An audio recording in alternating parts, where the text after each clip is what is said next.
This Jocks 94.5 podcast is brought to you by Millennium Satellite and Video. Log on to msbnow.com. TV excellence everywhere. That's Millennium. McElroy and Cubelic in the morning starts now. Welcome back in. McElroy and Cubelic in the morning, 8:46, Friday, August 22nd. A little behind, so I want to go ahead and get to Jarod Hamilton quickly because this Missouri quarterback situation seems like it's going to be intriguing. Jarod, we talked to you after a scrimmage a couple weeks ago. Now, Eli Drinkwood saying he's going to play both in the first game. He did this with Brady Cook 2 years ago, so it's not necessarily out of the ordinary. We all just assumed Brady was the guy then. He ended up being the guy. What should we be reading into this for this Missouri football team? I guess the difference, a couple years ago was even though they were doing they let Sam play, they let Brady play, it still felt like it was still really Brady's to lose. Like he'd have to sling it up really. And of course he did, and they had the season they did. This competition, like I said, a couple weeks ago, like Drinker said, this whole off season a lot closer than some people think. And so, yeah, we always thought this could possibly, be something that happens, but the fact that it is, I guess it just tells how close it is and how he's been saying the last couple of times we've seen him, like, it's really hard to decipher, who's got the edge. And he's also been talking about how it's going to be tough to tell whoever doesn't, win the job, if they're not doing it, because he just thinks that highly of them. So we'll see. I'm interested to see kind of, who starts, the drive breakdown as far as who plays or whatever, because it's Central Arkansas, all due respect to them. So you would think by halftime maybe this game is out of hand. And so whoever gets the second half snaps, reps are reps, but, you kind of want to see them as early as you can, How do you think this competition was expected to go? What do you think when they added Prebula? What do you think was the expectation level of the program as they started to evaluate? I think this for us down here in Columbia, they've been high on Sam since they got him, and so they've always wanted to see, when he finally gets a chance what he can do. So of course, Bo coming in, everybody automatically thinks, including myself, like that's the guy. But Drink kind of made that known so early, during spring ball, like we're just not going to give it to Bo. Whoever is going to give us the best chance to win this year, that's what we're going to do. And so it's not all that surprising. I thought, like I said, Bo would, win this competition, and there was times where I probably thought, okay, it's maybe like 70-30 Bo, 65-35 Bo. I'm still leaning that Bo will end up being the starter. But the fact that it's this close that he's like, all right, well, let's put it in a game situation, it's a bit interesting. But I think for Drink and the team, they think it's kind of a good thing because at worst, they're probably going to have one of the best backups, if not the best backup of the league, in their eyes. So they don't see this as like, oh, it's so bad, someone's not running away with the competition. They see it as, this is pretty close. Neither one has kind of taken the reins completely, because something Drink has said for every quarterback battle, since I've been here the last, 3 going on 4 seasons, is he's not picking the quarterback. The quarterback will reveal himself.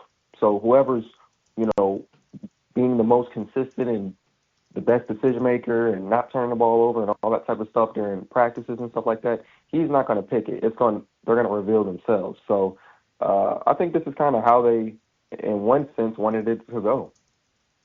Was talking with Jarod Hamilton, covers the Missouri Tigers on the Higginbotham Hotline.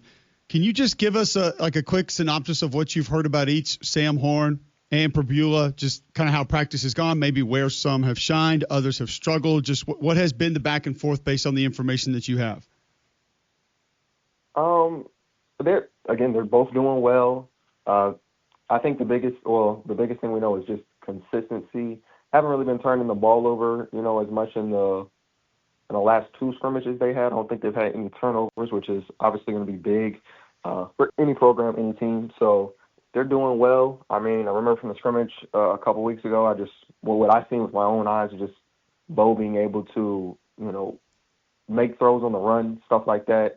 Sam, he was good at improvising at times, making plays or just making something happen long enough to get his receivers another chance to run another route. And so Sam obviously has got the rocket arm. We know that he can throw 98 miles per hour on the mound.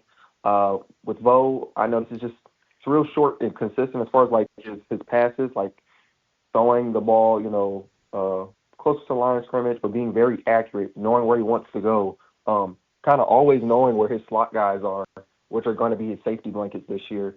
Those are things that I noticed and stuff like that, but we don't get too much in practice. But from what I noticed and a couple things I've heard, I mean, I think both guys are doing well, and I think they both can run the offense. It's just slightly different in how they do it. How would you assess the strength of the offense, knowing the offensive line's a question mark a little bit, according to Drink and others? I think the running back position's a strength. I think tight end's a strength. They have a lot of strengths.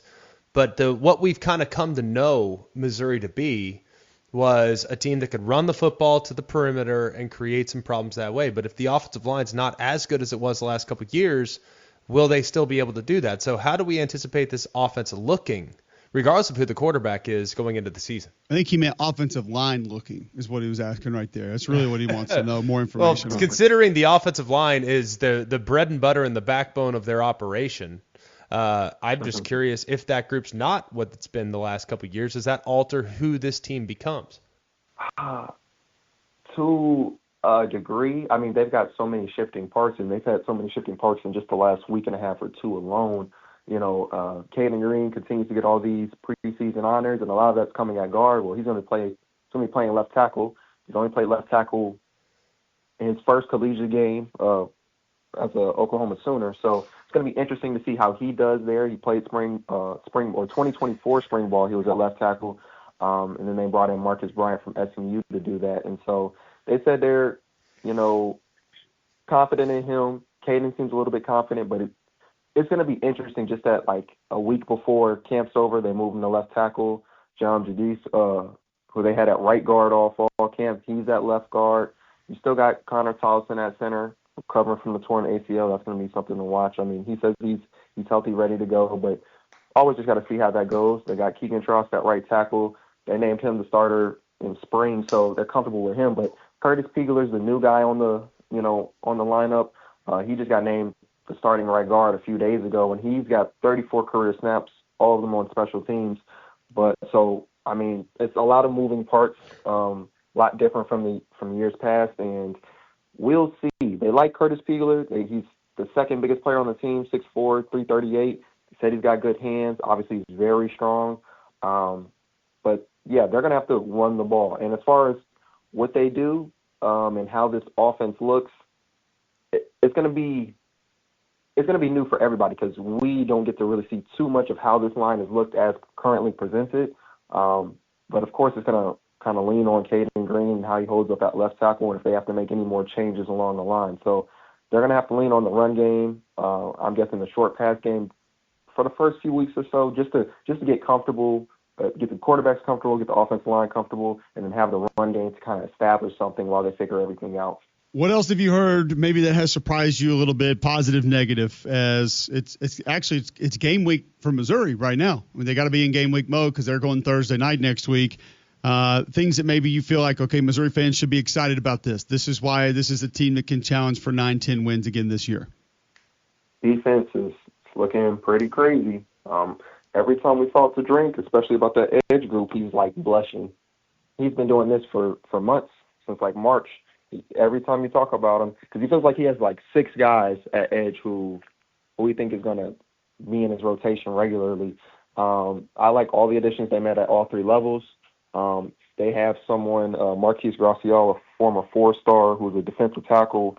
They've been kind of waiting on him for a few years, and Drink said it at the, in spring ball, kind of like playing, like it's your time to step up. And he stepped up. He's playing with the ones, and he's a big body, 6'4", 322. Putting him next to Chris McClellan to kind of clog up the middle with that edge group, that looks good. The linebackers, another strong group. If you wanted to say, like, if you was to argue which group was better, and you said linebackers over edge, the linebackers have a good argument. They got 4-5 linebackers they like. Safety group, depth is much improved. So top to bottom, that defense looks really scary and can possibly be a top 10 to 12 defense. I'm bullish on that defense, Jarod. I know a lot of people are not. I am. I think that D-line, I think with what you have, Burks coming back at safety and the attacking mode in which they operate and have operated even before the current regime was there with Blake Baker, I feel pretty good about it. Thanks for the time today, man. Great updates. We appreciate it always. Appreciate you guys. Jarod Hamilton, PowerMizzou.com. At Jarod C. Hamilton on Twitter. You can follow him there. When we come back, 9 o'clock hour, college football kicks off tomorrow. The Stallions are staying in Birmingham. The SEC is going to 9 games, and I've got starting quarterbacks around CFB. All next on Jocks. Go inside Jocks 94.5 on Jocks TV. Morning Jocks, Mac and Cube, and three-man front video simulcasts are presented by Bill Smith Buick GMC and Game Day Men's Health. Watch on the Jocks mobile app and YouTube by searching Jocks 94.5 TV.